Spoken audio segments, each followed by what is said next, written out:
باللہ من الشیطان الرجیم بسم اللہ الرحمن الرحیم قل ان کنتم تحبون اللہ فاتبعونی یحببکم اللہ ویغفر لکم ذنوبکم واللہ غفور رحیم صدق اللہ العظیم ان اللہ وملائکتہ یصلون علی النبی یا ایھا الذین آمنوا صلوا علیہ وسلموا تسلیما اللهم صل على سيدنا مولانا محمد وعلى آل سيدنا اللهم صل على سیدنا و مولانا محمد صلی اللہ تبارک و تعالی علیہ وسلم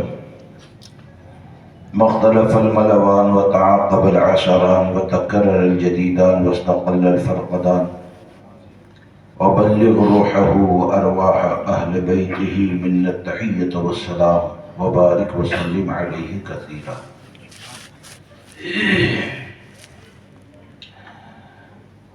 سامعین کرام و رفیقان گرامی،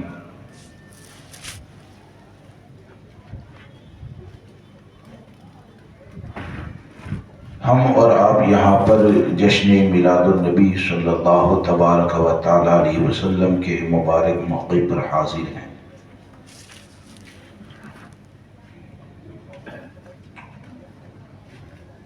اور یقیناً اللہ تبارک و تعالی نے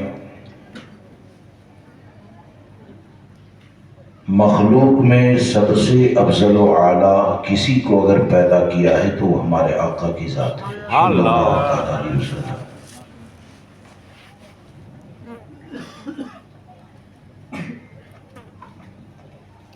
اور اسی لیے امام اہل سنت سرکار سیدی اعلیٰ حضرت فاضل بریلوی رضی اللہ تبارک و تعالیٰ عنہ فرماتے ہیں کہ لیکن رضا نے ختم سخن اس پہ کر دیا، خالق کا بندہ خلق کا آقا کہوں تجھے۔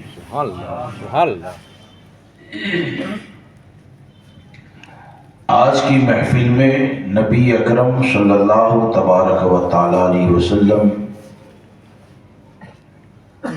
سے جو صحابہ کرام رضوان اللہ تعالی علیہ مجمعین کو محبت تھی اور ان کے عشق نے جو پیغام دیا، ان کی محبت نے جو پیغام دیا، اور یہ دین کو پہنچانے کے لیے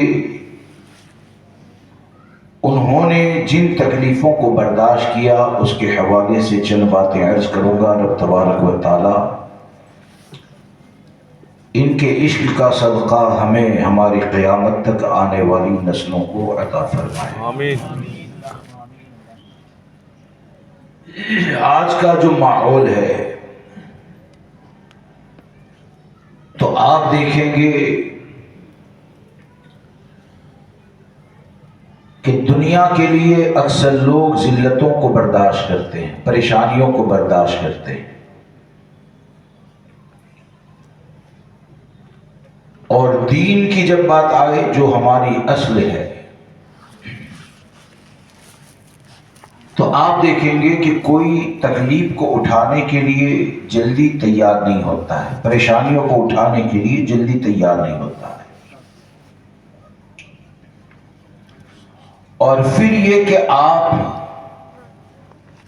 دین کا کام کرنے کا جو مزاج لوگوں کا دیکھیں گے تو آپ کو کئی جگہ پر ایسا نظر آئے گا کہ آج چند لوگ کام کرنے کے لیے کھڑے ہوئے، اگر تھوڑے دن میں اگر ان کو رسپانس نہیں ملتا ہے، سامنے سے کوئی ان کی تعریف کرنے والا نہیں ملتا ہے، تو ہم یہ دیکھتے ہیں کہ چند دن میں ان کا کام کرنا بند ہو جاتا ہے، ختم ہو جاتا ہے۔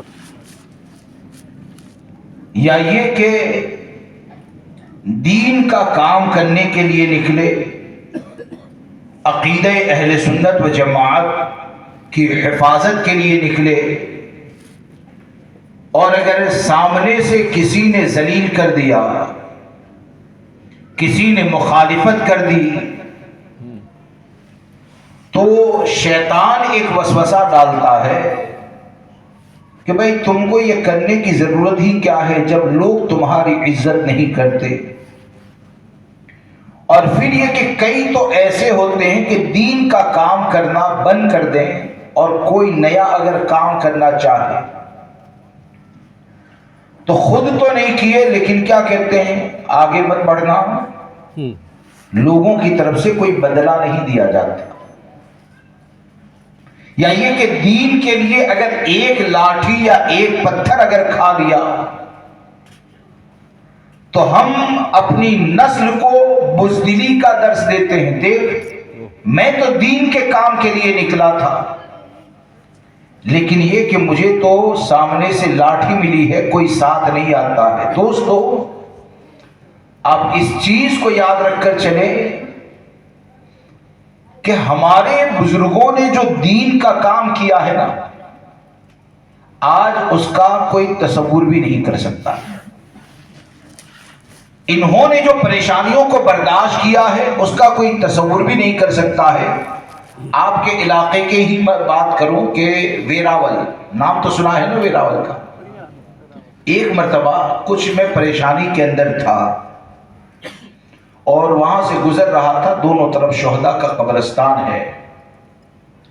تو بس ایک ذہن کے اوپر بیوی بچوں کی فکر تھی کہ میرے ساتھ اگر یہ ہوگا تو فلاں کیا ہوگا, فلاں کیا ہوگا.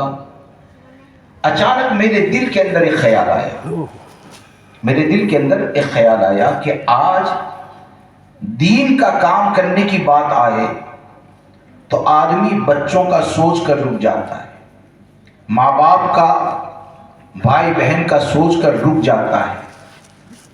سوچ کیا ہوتی ہے ہمارے آنے والی نسل کا کیا ہوگا. تو میرے ذہن میں ایک بات آئی کہ یہ ہزاروں شہید یہاں پر آرام فرمائے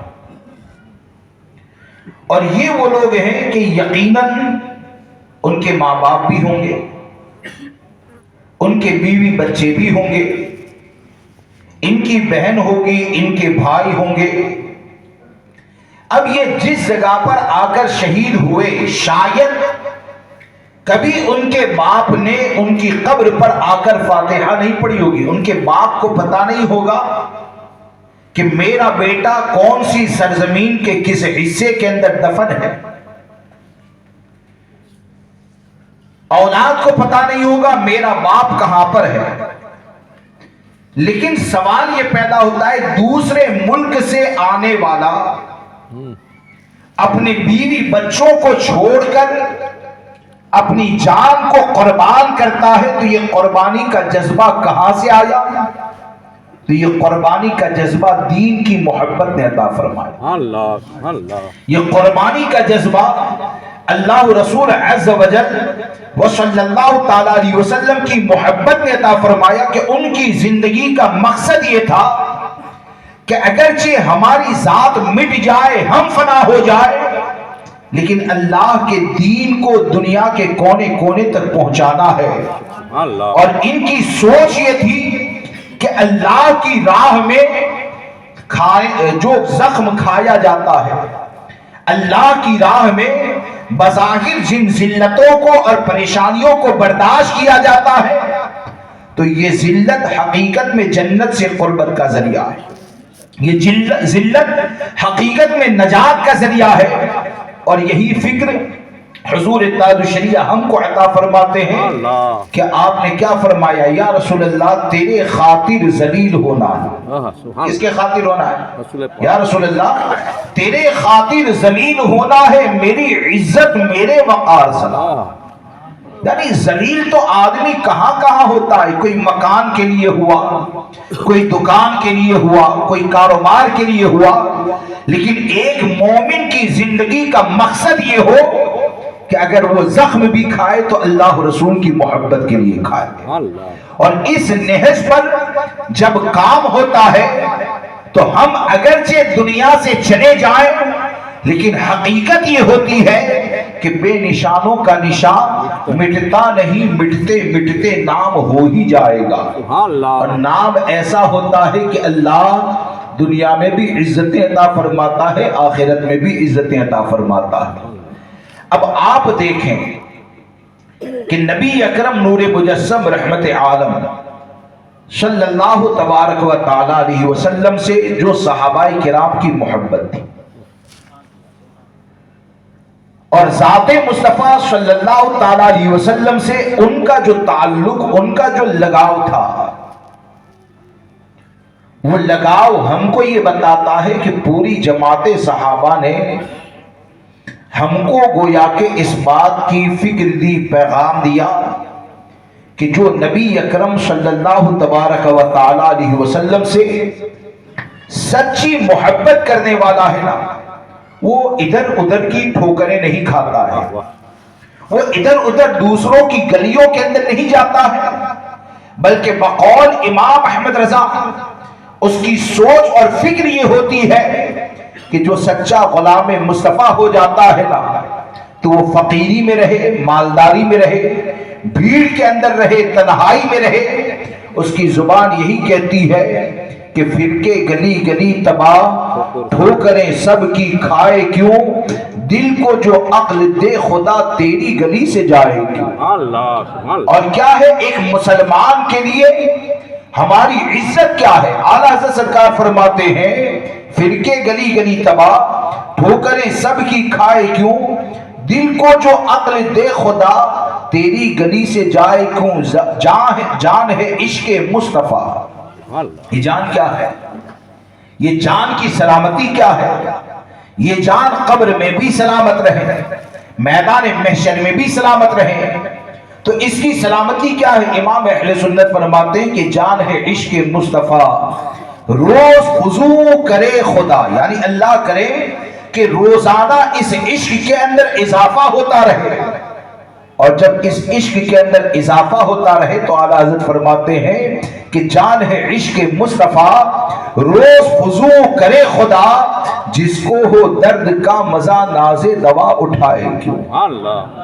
امام اہل سنت نے جو فکر دی ہے نا، تو آپ ذرا سوچئے کہ صحابہ کرام رضوان اللہ تعالی علیہ مجمعین کو اللہ تبارک و تعالی نے جو غلبہ پوری دنیا پر عطا فرمایا، پوری دنیا پر، آج کیا وہ غلبہ ہمارے اندر نظر آتا ہے؟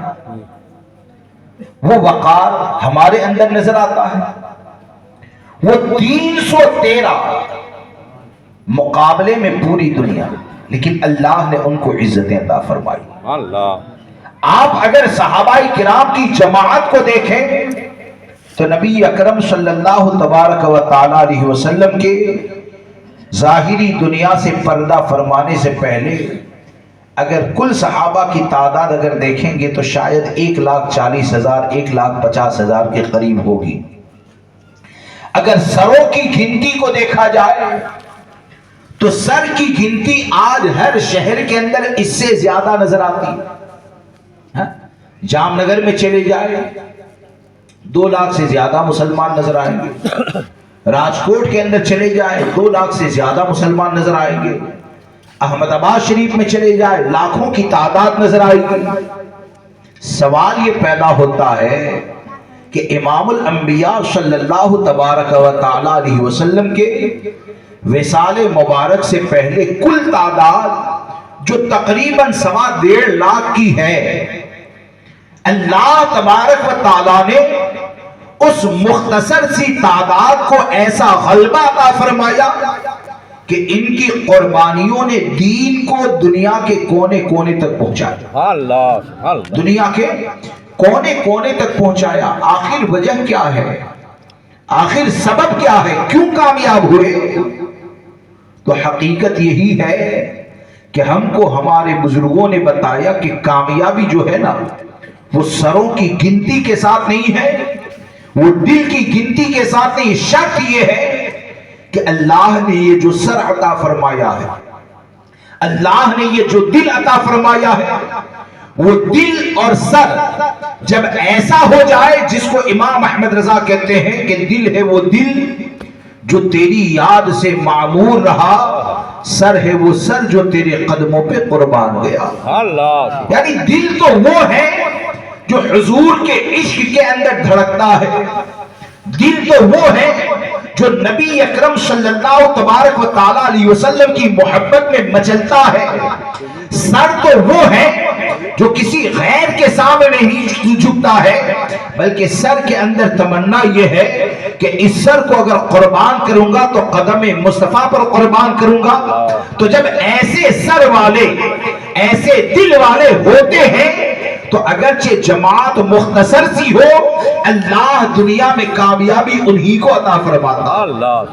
اور صحابہ کرام کی کامیابی کا راز یہی ہے، صحابہ کرام اور ہمارے بزرگوں کی کامیابی کا راز یہی ہے۔ آج یعنی میں یہ نہیں کہتا اسباب کا سہارا نہ لیا جائے، جائز طریقے سے، یعنی جن چیزوں کا سہارا لینے کی شریعت مطہرہ نے اجازت دی ہے نا، اس کا سہارا تو لینا چاہیے، لیکن بھروسہ اللہ کی ذات پہ ہونا چاہیے، بھروسہ اللہ کی ذات پہ ہونا چاہیے۔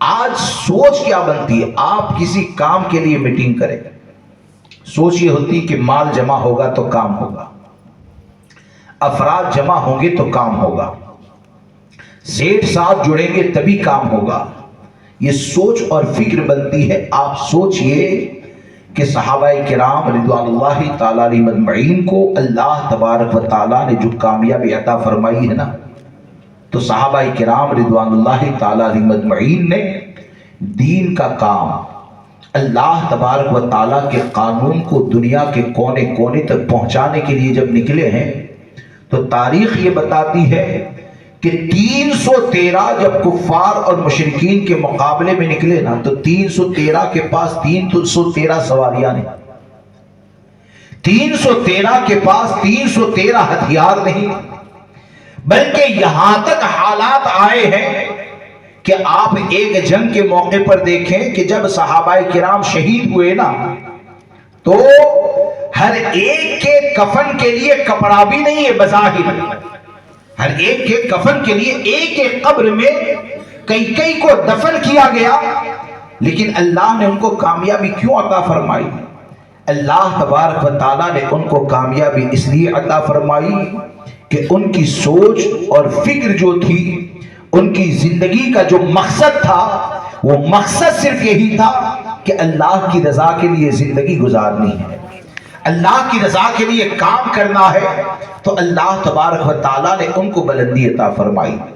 اب آپ دیکھیں کہ صحابہ کرام رضوان اللہ تعالیٰ علیہ مجمعین کی قربانیاں کیا ہیں، انہوں نے کامیابی کیا سمجھا، اور ہم اپنا محاسبہ کریں، ہم اور آپ اپنے بارے میں سوچیں کہ آج ہماری سوچ اور ہماری فکر کا عالم کیا ہے۔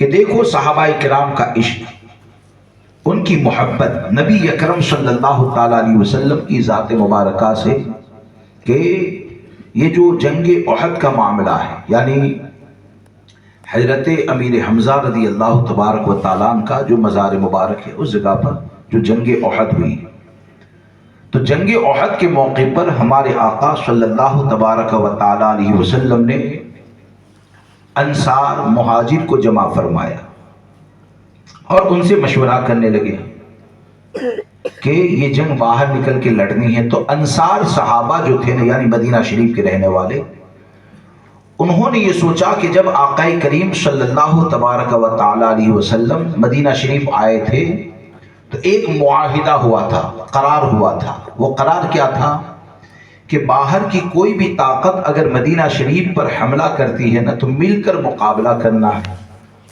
لیکن یہ قرار اور معاہدہ نہیں ہوا تھا کہ باہر جا کر لڑنا ہے تب بھی ساتھ دیں گے۔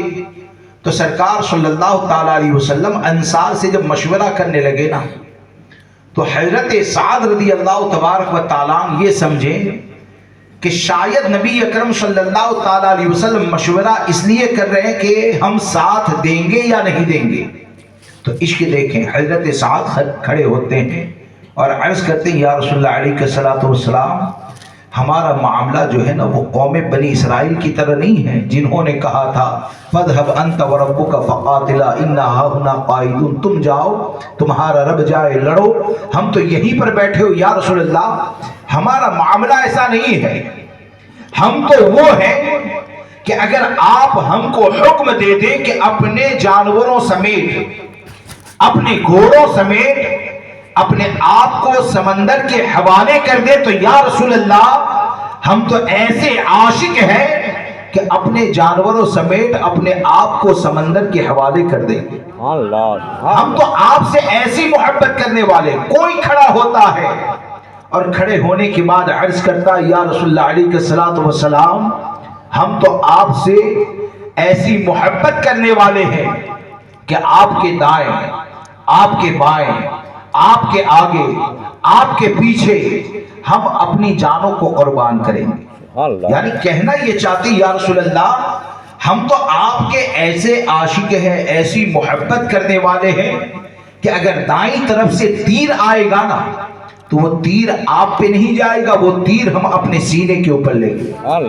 آگے پیچھے سے آئے گا ہم اپنے سینے کے اوپر لیں گے. اور یہ زبانی دعویٰ نہیں ہے, یہ زبانی خرچ نہیں ہے. تاریخ یہ بتاتی ہے کہ یہ صحابہ کرام رضوان اللہ تعالی علیہ مجمعین جب شہید ہوتے تھے تو کئی صحابہ ایسے ہیں کہ پیشانی کے اندر تیر لگا, خون کا فوارہ نکلا, چہرے پہ ملا اور دنیا سے جاتے وقت جان دے کر کہتے ہیں فزت برب الکعبہ, قسم خدا کی میں تو کامیاب ہو گیا. قسم خدا کی میں تو کامیاب ہو گیا. یعنی ہم کو صحابہ کرام کی جماعت نے گویا کہ یہ بتا دیا کہ تمہارا مال تو مال ہے, تمہاری کوشش تو کوشش ہے. ارے حقیقت یہ ہے کہ امام الانبیاء صلی اللہ تعالی علیہ وسلم کی ذات وہ ذات ہے کہ ان کے اوپر اگر اپنی جان کو قربان کر دیے تو آنے والی نسل کو بزدلی کا درس مت دینا. جاتے وقت یہ مت کہنا کہ میرے بچے تیرا کیا ہوگا, بلکہ تمہاری نسل سنے تو یہ سنے کہ امام الانبیاء وہ ہے کہ جن کے اوپر اگر جان کو قربان کیا جائے تو قربان کر کے بھی یہ کہتا ہے کہ میں تو کامیاب ہو گیا. اور یہی مسلک رضا ہے کہ امام احمد رضا فرماتے ہیں کہ کروں تیرے نام پہ جاں فدا, نہ بس ایک جاں دو جہاں فدا, دو جہاں سے بھی نہیں جی بھرا, کروں کیا کروڑوں جہاں نہیں. یہ صحابہ کرام کی قربانیاں. اب یہاں پر ایک بات سنتے چلیے کہ الحمدللہ یعنی یہ واقعی میں بڑی خوشی کی بات ہے کہ پورا گاؤں اہل سنت و جماعت سے تعلق ہے. یہ سمجھو کہ آج کے دور میں سب سے بڑا انعام ہے, سب سے بڑا انعام ہے. اللہ تبارک و تعالی قیام قیامت تک اہل سنت و جماعت پر استقامت عطا فرمائے. لیکن یہاں پر ایک بات بتاتا چلو, یعنی ہم سنی ہے تو بے خوف نہیں ہو جانا چاہیے کہ ہم گمراہ ہو ہی نہیں سکتے. بے شک, واہ واہ واہ, اللہ ہمیشہ بچائے. لیکن یہ کہ بے خوف نہیں ہو جانا, کیونکہ بے خوف ہوں گے نا وہی پر نرمی پیدا ہوگی, دیوبندی کے ساتھ تعلق پیدا ہوں گے. بے خوف ہوں گے تو کبھی اندھیرے کے اندر گاؤں میں آ گیا چائے ناشتہ کروا دیے, کون جانتا ہے. تو میں ایک بات آپ کو بتاتا ہوں کہ صحابہ کرام رضوان اللہ تعالی علیہ مجمعین نے جان دے کر نبی اکرم صلی اللہ تبارک و تعالی علیہ وسلم کی عزت پر پہرا دیا. اب جو تلوار چلتی ہے, جو نیزہ چلتا ہے, تو وہ نیزہ جسم کے تکلیف کا ذریعہ ہے. کیا ہے, زخم لگے گا تو تکلیف ہوگی. لیکن ہمارے بزرگوں نے کیا فرمایا, جو نیزے کا اور تلوار کا زخم ہوتا ہے نا وہ بھر جاتا ہے لیکن زبان کا زخم نہیں بھرتا ہے. اب صحابہ کرام کے زمانے میں کوئی اگر امام الانبیاء پر نیزہ چلاتا ہے وہ اپنی جان کو قربان کرتے ہیں. اور آج کے وقت میں یہ دیوبندی وہابی وہ جماعت ہے کہ جنہوں نے اپنی زبان سے, جنہوں نے اپنے قلم سے معاذ اللہ رب العالمین نبی اکرم صلی اللہ تعالی علیہ وسلم کی شان میں گستاخیاں کی اور آج بھی معاذ اللہ کر رہے ہیں. کتابیں چھاپی اور آج بھی معاذ اللہ چھاپ رہے ہیں. تو آپ مجھے بتائیں کہ جو بدبخت امام الانبیاء صلی اللہ تبارک و تعالی علیہ وسلم کے علم مبارک کو جانور پاگل کے برابر کہے تو کیا ہمارے آقا صلی اللہ تعالیٰ علیہ وسلم کے لیے تکلیف کا ذریعہ نہیں ہے؟ ارے بولیے، تکلیف کا ذریعہ ہے۔ جو ہمارے آقا صلی اللہ تعالیٰ علیہ وسلم کو مر کر مٹی میں ملنے والا کہے، کیا ہمارے آقا صلی اللہ تعالیٰ علیہ وسلم کے لیے تکلیف کا ذریعہ نہیں ہے؟ جو امام الانبیاء صلی اللہ تعالیٰ علیہ وسلم کو پیٹھ کے پیچھے کی خبر سے بے خبر کہے، کیا ہمارے آقا کے لیے تکلیف کا ذریعہ نہیں ہے؟ یقیناً تکلیف کا ذریعہ ہے۔ تو ہر سنی کا مزاج یہ ہونا چاہیے کہ صحابہ کرام نے جب اپنی جانوں کو دے کر ناموں سے رسالت کے اوپر پہرا دیا، تو ناموں سے رسالت صرف اس بات کا نام نہیں ہے کہ کوئی پنڈت اگر چوٹی لگا کر گستاخی کرے تو کافر ہے، اور کوئی ٹوپی پہن کر کرے گا تو مومن ہے، ایسا نہیں ہے۔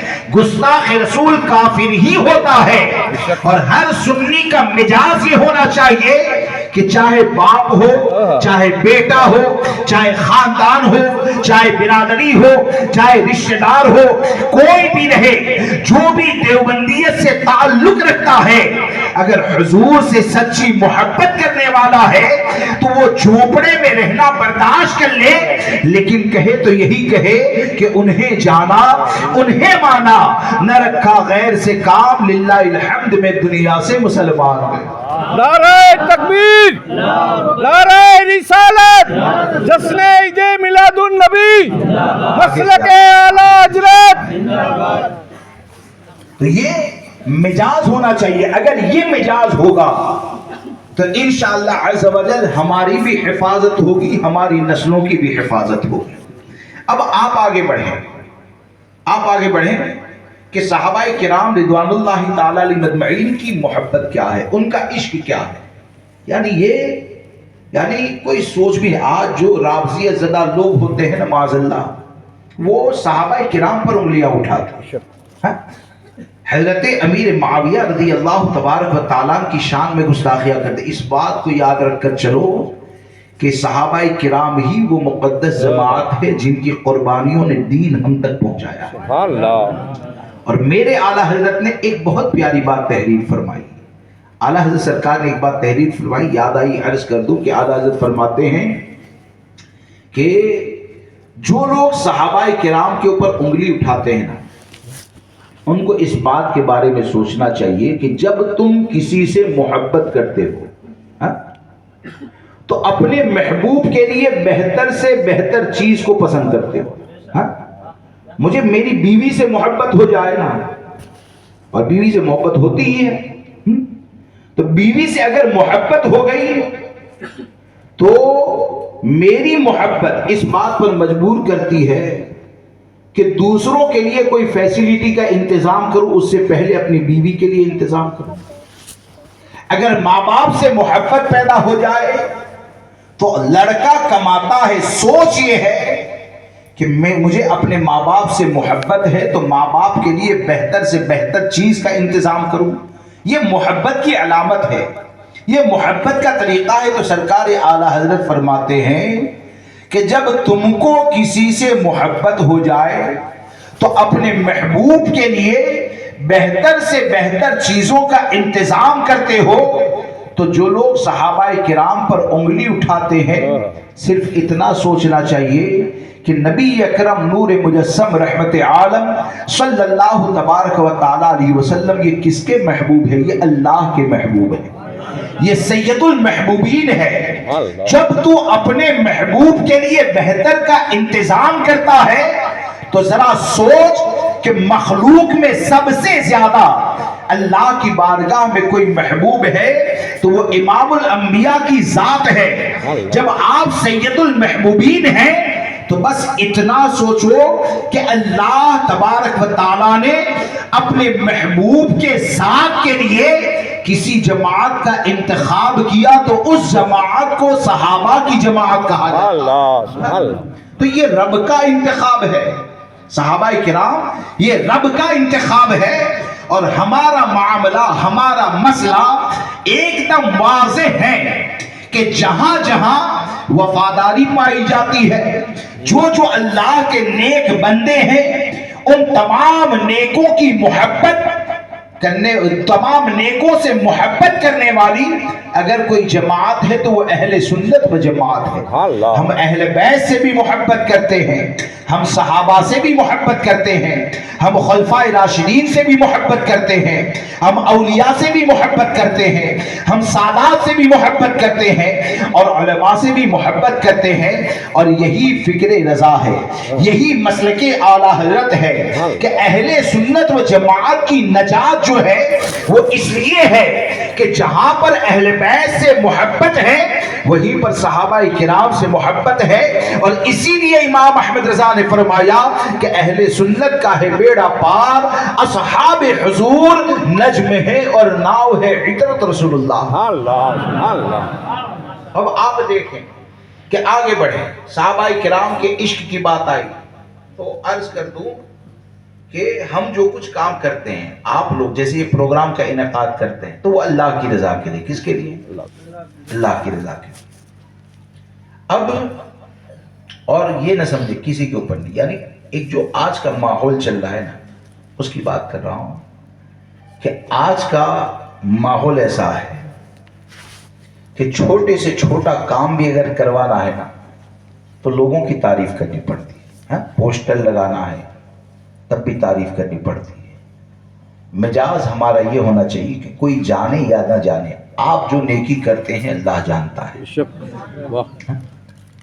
صحابہ کرام کا مجاز کیا تھا، یہ دین کیسے پہنچایا، یہ ہمارے لیے سبق ہے، ورنہ حقیقت یہ ہے ہر صحابی ایسا ہے کہ ان کے صدقے میں اللہ تبارک و تعالی ہم کو رزق عطا فرماتا ہے، ان کی محبت ہمارے لیے نجات کا ذریعہ ہے۔ لیکن دین کا کام کیسے کیا جائے، وہ کون سی چیز ہے جو دین کا کام کرنے کے لیے ابھارتی ہے، وہ صحابہ کرام نے بتایا کہ آپ غزوہ خندق کا موقع دیکھیں کہ غزوہ خندق کے موقع پر آپ نے علماء سے سنا ہوگا، میں ایک نقطہ بیان کر رہا ہوں کہ غزوہ خندق کے موقع پر جب خندق کھودی جانے لگی، گڑھا کھودا جانے لگا، تو بھوک کی شدت کی بنیاد پر صحابہ کرام کے شکم پر پتھر بندھے ہیں۔ نبی اکرم صلی اللہ تبارک و تعالی علیہ وسلم کے شکم مبارک پر پتھر ہے، مٹی کو اٹھا کر لے جا رہے ہیں، پتھر کو اٹھا کر لے جا رہے ہیں، صحابہ کرام کے داڑھی پر، چہرے پر، سر کے بال یہ مٹی کے اندر ہے، مٹی لگی ہوئی ہے۔ ہمارے آقا صلی اللہ تعالی علیہ وسلم نے جب اپنے صحابہ یعنی انصار اور مہاجر کو اس حال میں دیکھا تو دعا فرمائی، اے اللہ بھلائی تو آخرت کی بلائی ہے۔ کیا فرمائیں؟ اے اللہ بھلائی تو آخرت کی بلائی ہے، میرے انصار اور مہاجر کی مغفرت فرما، میرے انصار اور مہاجر کی مغفرت فرمائیے۔ جب جملہ امام الانبیاء صلی اللہ تعالی علیہ وسلم نے دعائیہ فرمایا تو صحابہ کرام یہ سمجھے کہ نبی اکرم صلی اللہ تعالی علیہ وسلم ہمارا حوصلہ بڑھا رہے ہیں۔ ہوتا ہے نا، محنت کرتے کرتے آدمی ہمت کم ہو جاتی ہے، حوصلے پست ہو جاتے ہیں، تو وہ صحابہ کرام یہ سمجھے کہ شاید ہماری ہمت کو بڑھانے کے لیے کہ یہ بھوک کہیں ہم کو کمزور نہ کر دیں، بھوک کہیں میدان جہاد میں ہم کو کمزور نہ کر دیں، تو ہماری ہمت کے لیے امام الانبیاء صلی اللہ تعالی علیہ وسلم فرماتے ہیں، دعائیہ جملے فرماتے ہیں۔ تو اس وقت صحابہ کرام نے جو کہا تھا نا اس کا خلاصہ آپ کے سامنے عرض کرتا ہوں، اللہ ان کے عشق کا صدقہ عطا فرمائے کہ انہوں نے اس وقت کہا تھا، یا رسول اللہ علیہ الصلوۃ والسلام ہم تو آپ سے ایسی محبت کرنے والے ہیں کہ جب ہم نے آپ کے ہاتھ کے اوپر ہاتھ دیا تھا نا تو اس بات کا اسی وقت عہد کیا تھا کہ جب تک ہماری زندگی کی آخری سانس چلتی رہے گی آپ کے لیے تلوار چلاتے رہیں گے، جب تک آخری سانس۔ یعنی یہ بتانا چاہتے ہیں کہ یا رسول اللہ یہ بھوک کی شدت نے ہم کو کمزور نہیں کر دیا ہے، یہ غربت نے ہم کو کمزور نہیں کر دیا ہے، بلکہ ہم تو آپ سے ایسی محبت کرنے والے ہیں کہ پہلے ہی عہد کر چکے ہیں کہ اپنے خون کا آخری قطرہ بھی آپ کے قدموں کے اوپر قربان کر دیں گے۔ تو اللہ تبارک و تعالیٰ نے ان کو غلبہ عطا فرمایا۔ یہاں پر ایک مسئلہ سمجھتے چلے کہ کوئی معاذ اللہ رب العالمین یہ نہ سمجھے کہ یہ صحابہ کرام کی مجبوری ہے، یا پیٹ کے اوپر پتھر باندھنا یہ ہمارے آقا صلی اللہ تعالیٰ علیہ وسلم کی مجبوری ہے۔ جو دیوبندی وہابی جماعت ہے نا، چلے میں لے جاتی ہے نا، تو یہ سب کیا کرتے ہیں، میں نے جو سنا ہے، دیکھا تو نہیں ہوں، سنا ہے کہ یہ کرتے کیا ہے، نبی اکرم صلی اللہ تعالیٰ علیہ وسلم کے پیٹ کے اوپر پتھر باندھنے کے واقعے کو بیان کرتے ہیں، اور بیان کر کے معاذ اللہ کیا عقیدہ دیتے، دیکھو ہمارے آقا صلی اللہ تعالیٰ علیہ وسلم مجبور تھے۔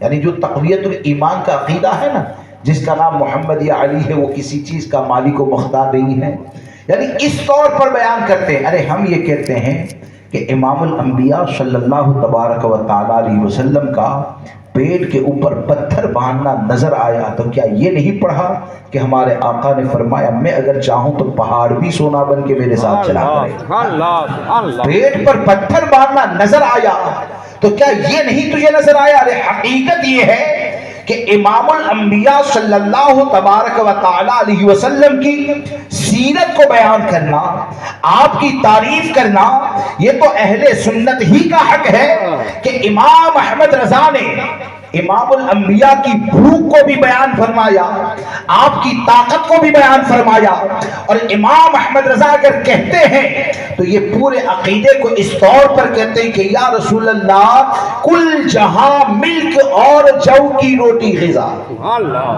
پہلے کیا عقیدہ دیا؟ کل جہاں ملک، ملک ملکیت کو کہتے ہیں، یعنی پوری کائنات یا رسول اللہ آپ کی ملکیت ہے، اور جو کی روٹی غذا، یعنی پوری کائنات یہ آپ کی ملکیت ہے، لیکن آپ نے جو کی روٹی کے اوپر قناعت فرمائی۔ کل جہاں ملک اور جو کی روٹی غذا، اس شکم کی قناعت پہ لاکھوں سلام۔ یہ امام عشق و محبت ہے، یہ امام احمد رضا فاضل بریلوی رضی اللہ تبارک و تعالیٰ نے۔ اس لیے کوئی یہ نہ سوچے، اللہ ہمارے آقا صلی اللہ تعالیٰ علیہ وسلم کی طاقت و قوت، آپ کا پاور، آپ کے اختیار کا تو یہ عالم ہے کہ ارے دنیا تو دنیا ہے، دنیا میں ہزاروں لوگ ہمارے کام آ جاتے ہیں۔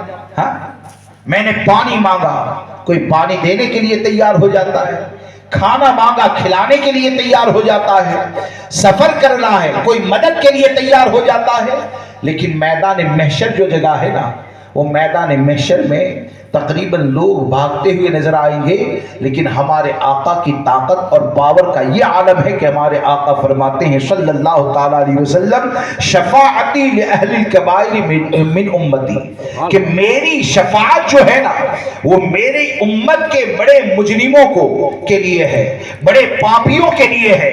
اب آپ سوچیں کہ جب میدان محشر میں اللہ کی عطا سے ان کی طاقت کا یہ عالم ہے، تو حقیقت یہ ہے کہ دنیا ہو چاہے میدان محشر ہو، اللہ تبارک و تعالیٰ نے تمام چیزوں کو پیدا کیا ہے تو اپنے محبوب کے صدقے میں پیدا کیا ہے، اور یہی مسلک رضا ہے کہ ہم کو برادر اعلیٰ حضرت نے یہ عقیدہ دیا، اور ہم کو یہ کہا کہ یہ جو میدان محشر تم کو نظر آتا ہے نا، تو آپ نے علماء سے سنا ہوگا کہ میدان محشر کیا ہے۔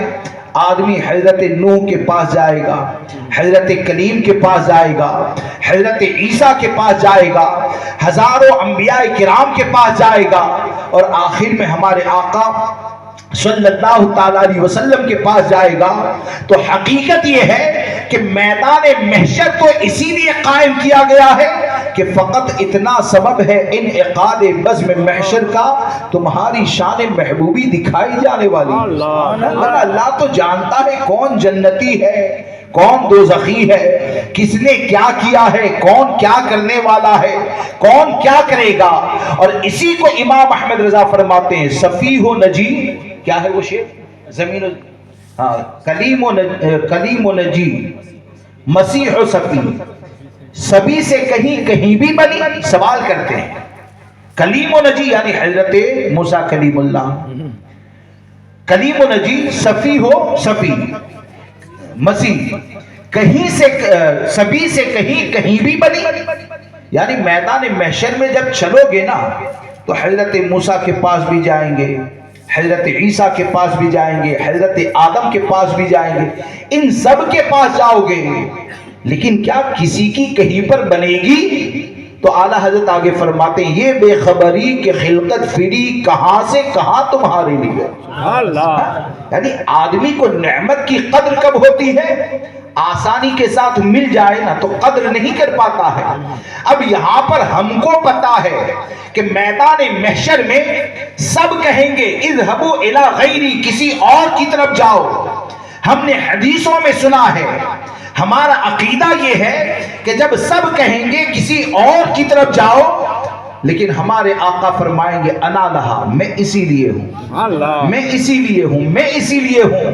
تو یہ ہم جانتے ہیں، اور یہی عقیدے کی ترجمان امام احمد رضا فرماتے ہیں، کہیں گے اور نبی اذهبوا الی غیری، کسی اور کی طرف جاؤ، میرے حضور کے لب پر انا لہا ہوگا، یعنی میں تو اسی لیے ہوں. تو سوال یہ پیدا ہوتا ہے کہ جب حدیثوں میں ہم نے سن لیا کہ ہمارے آقا فرمائیں گے کہ انا لہا، تو میں بھی جاؤں گا دوسرے نبیوں کے پاس، آپ بھی جائیں گے دوسرے نبیوں کے پاس، پوری خلقت جائے گی دوسرے نبیوں کے پاس. تو جب دنیا میں سنا تو کیوں جائیں گے؟ یہ بے خبری کہ خلقت فری، یعنی میدان محشر میں بلا دیا جائے گا. ہاں، یہ جو حدیث سنتے ہیں بلا دیا جائے گا، بھول جائیں گے، اتنے پریشان ہوں گے کہ سب جگہ جب جائیں گے تو آخر میں اتنے پریشان ہو کر جب ہمارے آقا کی بارگاہ میں جائیں گے تو پھر ہمارے آقا فرمائیں گے میں اسی لیے ہوں. تو اس وقت پتا چلے گا کہ حقیقت یہ ہے کہ اللہ تبارک و تعالیٰ نے اپنے محبوب صلی اللہ تعالیٰ علیہ وسلم کو سب سے افضل و اعلیٰ بنایا ہے. اور اسی لیے امام احمد رضا فرماتے ہیں کہ عرش حق ہے مسند رفعت رسول اللہ کی، دیکھنی ہے حشر میں عزت رسول اللہ کی. سبحان اللہ. دیکھنی ہے حشر میں عزت رسول اللہ کی. وہ جہنم میں گیا، کیا فرمایا؟ وہ جہنم میں گیا جو ان سے مستغنی ہوا ہے خلیل اللہ کو حاجت رسول اللہ کی. یہ ہمارے آقا صلی اللہ تعالیٰ علیہ وسلم کا مقام اور مرتبہ ہے. اور آپ آگے بڑھیں کہ نبی اکرم صلی اللہ تعالیٰ علیہ وسلم کا عشق اور صحابہ کرام کی جماعت، صحابیات کی جماعت، ان کے لیے عزت و وقار کا ذریعہ یہ کیا ہے؟ اور ان لوگوں نے کتنی قربانیاں دی اور کتنی قربانیوں کو برداشت کیا کہ آپ دیکھیں گے تو جنگ احد کے موقع پر، جنگ احد کے موقع پر آج سوچ کیا ہے؟ یعنی ہوتا ہے سہارا چلا جائے پریشانی آتی ہے، ہاں؟ بچہ چھوٹا ہے، باپ کا انتقال ہو گیا، پریشانی ہوتی ہے. لیکن ان کا مزاج کیا تھا کہ جنگ احد کے موقع پر یہ آپ کو پتہ ہے وہ دو رخی جنگ ثابت ہوئی تھی. پہلے کامیابی ملی، ہاں؟ بعد میں پیچھے سے حملہ ہوا، نقصان ہوا، یہ چیزیں ہوئی. تو ایک خبر مشہور ہو گئی تھی کہ نبی اکرم صلی اللہ تعالیٰ علیہ وسلم شہید ہو چکے. تو ایک انصاریہ صحابیہ ہے، اس کو جب پتہ چلا تو وہ احد کی طرف چلی. احد کی طرف وہ جانے لگی، راستے کے اندر پوچھتی ہے نبی اکرم صلی اللہ تعالیٰ علیہ وسلم کیسے ہیں؟ جو گروہ آ رہا تھا ان کو پوچھا. تو جب یہ سوال کیا نا کہ نبی اکرم صلی اللہ تعالیٰ علیہ وسلم کیسے ہیں، تو سامنے سے جواب ملا کہ تمہارا بھائی جو ہے نا وہ شہید ہو چکا ہے. اب آج کی عورتیں بھی سنیں، ہم بھی سنیں کہ بھائی شہید ہو گیا ہے تو ہمارا ریئیکشن کیا ہوگا؟ ہمارا ریئیکشن کیا ہوگا؟ احادیث کی کتاب میں یہ ملتا ہے کہ جب بھائی کی شہادت کے بارے میں اس عورت کو خبر ملی نا تو اس نے ایک جملہ ایسا نہیں کہا کہ اس کو دفن کیا گیا کہ نہیں کیا گیا، کس نے شہید کیا، کتنے زخم لگے ہیں. بس اتنا سننے کے بعد وہ اور آگے بڑھ جاتی. دوسرا گروپ آ رہا تھا، گروہ آ رہا تھا، ان کو دیکھا تو وہ پوچھتی ہے کہ کیف رسول اللہ صلی اللہ تعالیٰ علیہ وسلم، کہ میرے آقا صلی اللہ تعالیٰ علیہ وسلم کیسے ہیں؟ تو دوسرے گروہ نے جواب دیا کہ تمہارا شوہر شہید ہو چکا ہے. شوہر کی شہادت کے بارے میں سنا، کوئی جملہ نہیں کہا. پھر آگے بڑھی، تیسرا گروپ ملا، گروہ ملا، سوال کرتی ہے میرے آقا صلی اللہ تعالیٰ علیہ وسلم کیسے ہیں؟ جواب ملا تمہارا باپ شہید ہو چکا ہے. کوئی فکر نہیں. پوچھتی ہے نبی اکرم صلی اللہ تعالیٰ علیہ وسلم کیسے ہیں؟ تو کہا گیا کہ نبی اکرم صلی اللہ تعالیٰ علیہ وسلم خیر و عافیت سے. وہ عورت کہتی ہے جب تک میں امام الانبیاء صلی اللہ تعالیٰ علیہ وسلم کا چہرہ نہیں دیکھوں گی مجھے سکون نہیں آئے گا. آپ سوچئے کہ ایک عورت کا سہارا بھائی ہوتا ہے یا تو شوہر ہوتا ہے یا باپ ہوتا ہے. تین سہارے شہید ہو چکے ہیں، لیکن کتاب کے اندر یہ ملتا ہے کہ جب نبی اکرم صلی اللہ تبارک و تعالیٰ علیہ وسلم کا جب نورانی چہرہ دیکھا تو وہ عورت کہتی ہے یا رسول اللہ علیہ الصلوۃ والسلام اگر آپ سلامت ہیں تو دنیا کی کوئی مصیبت مجھے پریشان نہیں کر سکتی ہے.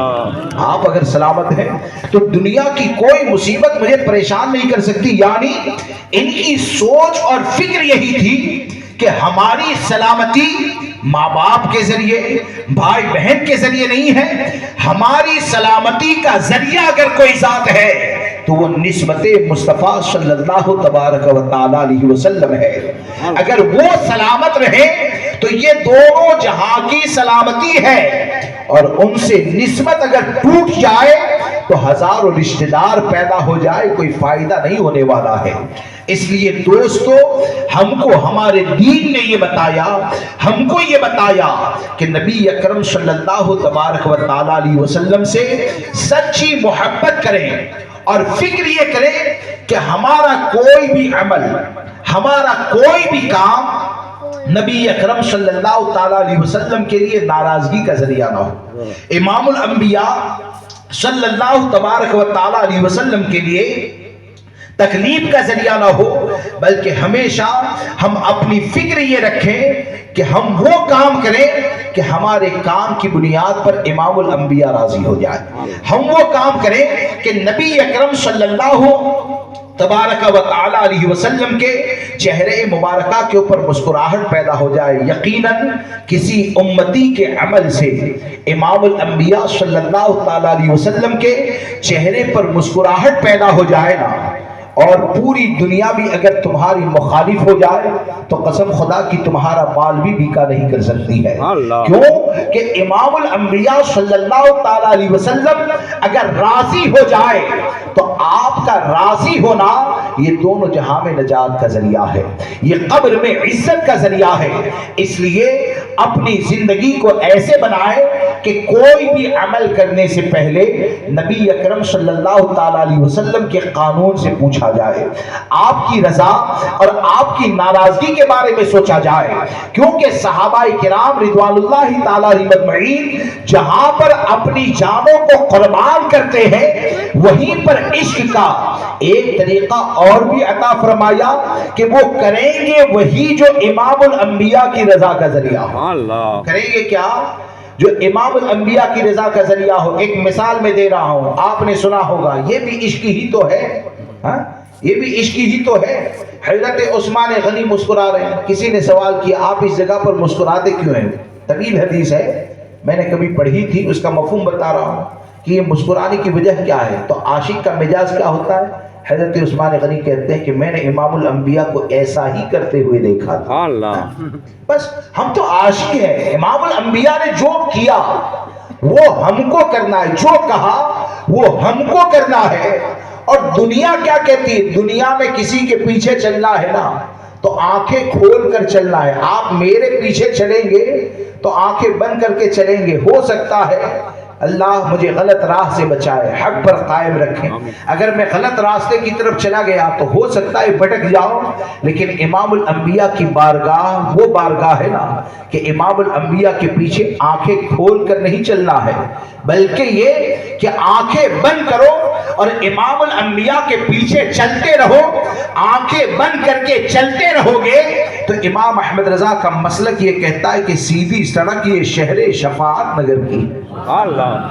اب آپ دیکھیں کہ یہ تو جان قربان کرنے والی جماعت ہے. نبی اکرم صلی اللہ تبارک و تعالیٰ علیہ وسلم اگر کچھ فرما دے تو آپ کے حکم سے محبت کا کیا عالم تھا. اور آج ہمارا مزاج کیا ہے؟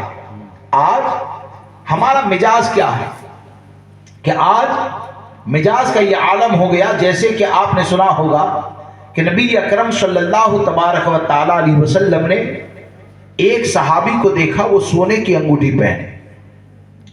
ایک صحابی رسول کو دیکھا وہ سونے کی انگوٹھی پہنے. سونے کی انگوٹھی کو پہنے ہوئے دیکھا نا تو ہمارے آقا صلی اللہ تبارک و تعالی علیہ وسلم جلال میں آئے اور جلال میں آ کر اس انگوٹھی کو نکال کر پھینک دیا. انگوٹھی کو نکال کر پھینک دیا. اب جب آپ تشریف لے گئے تو دوسرے صحابہ جو وہاں پر تھے تو وہ کہتے ہیں وہ انگوٹھی اٹھا لو، کیونکہ انگوٹھی یعنی سونا رکھنا یہ حرام نہیں ہے، مرد کے لیے پہننا حرام ہے. کہنے کا مطلب یہ تھا کہ اس انگوٹھی کو اٹھا لو، گھر میں عورتوں کی کام آئے. عشق دیکھیں. وہ صحابی رسول کہتے ہیں کہ جس چیز کو میرے نبی صلی اللہ تبارک و تعالی علیہ وسلم نے ایک مرتبہ غصے کی حالت میں نکال کر پھینک دیا اسے میں اٹھا نہیں سکتا. جسے چاہیے اٹھا لے، جسے چاہیے اٹھا لے. حالانکہ اگر اٹھا لیتے اپنی بیوی کے کام میں لاتے، بہن کے کام میں لاتے، ماں کے کام میں لاتے، ناجائز نہیں تھا.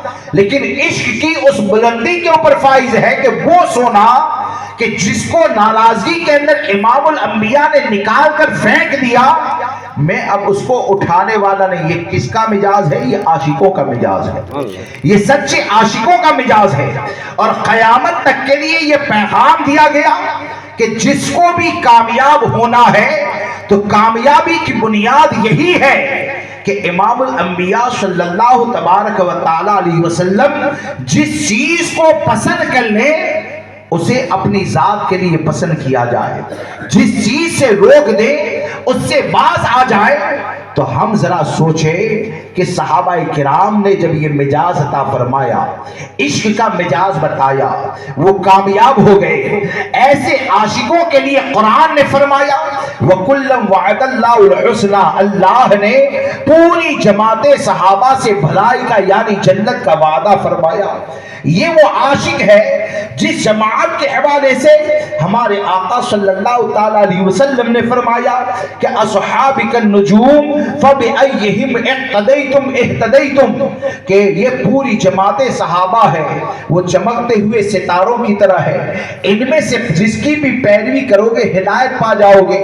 اب وہ جو روشن چراغ ہے ان کا عشق جب یہ ہے تو کیا ہمارے لیے یہ درس عبرت نہیں ہے کہ ہر سنی اپنی زندگی کو قرآن و حدیث کی روشنی کے اندر سنوارے، اپنی زندگی کو شریعت مطہرہ کے مطابق گزارے، اور کوئی یہ نہ کہے کہ آج کئی جگہ پر اتنی زیادہ جہالت ہے کہ بیٹا اگر داڑھی رکھنا چاہتا ہے تو ماں کہتی ہے بیٹا ابھی تیری داڑھی رکھنے کی عمر نہیں ہوئی، یعنی 24 سال ہو گئے داڑھی رکھنے کی عمر نہ ہوئی. اور سید سالار مسعود قاضی نے 20 سال کی عمر میں دین کا کام کیا اور دنیا سے نکل گئے. 30 سال کے ہو گئے سنت مصطفیٰ رکھنے کی معاذ اللہ عمر نہ ہوئی. اور آپ دیکھیں تو حضرت میر علی داتا 17 سال کی عمر میں شہید ہو جاتے ہیں. آپ ذرا دیکھیں کہ ماں باپ کی محبت جو ہوتی ہے تو ماں باپ کی محبت کا اصل مقصد یہ ہوتا ہے کہ اللہ نے اگر لڑکا عطا فرمایا ہے تو سچا امام حسین کا غلام بنائے. ماں باپ کی محبت یہ ہوتی ہے کہ اللہ نے لڑکی عطا فرمائی ہے تو سیدہ فاطمہ الزہرا کی کنیزہ بنائے. اور دوستو یقیناً ہر سنی امام الانبیاء سے محبت کرتا ہے، اس میں کوئی شک نہیں ہے. لیکن یہ کہ ہماری محبت جس معیار کی ہونی چاہیے وہ معیار تو ہم کو پیدا کرنا پڑے گا. آج کا نوجوان نبی اکرم صلی اللہ تبارک و تعالی علیہ وسلم کی سنتوں کو چھوڑتا ہے، اور سنت کو چھوڑ کر نوجوان یہ سوچتا ہے کہ آپ نوجوان کو پوچھے کہاں جاتا ہے، بولے کہ چہرہ بنانے کے لیے جاتا ہوں. آپ مجھے بتائیں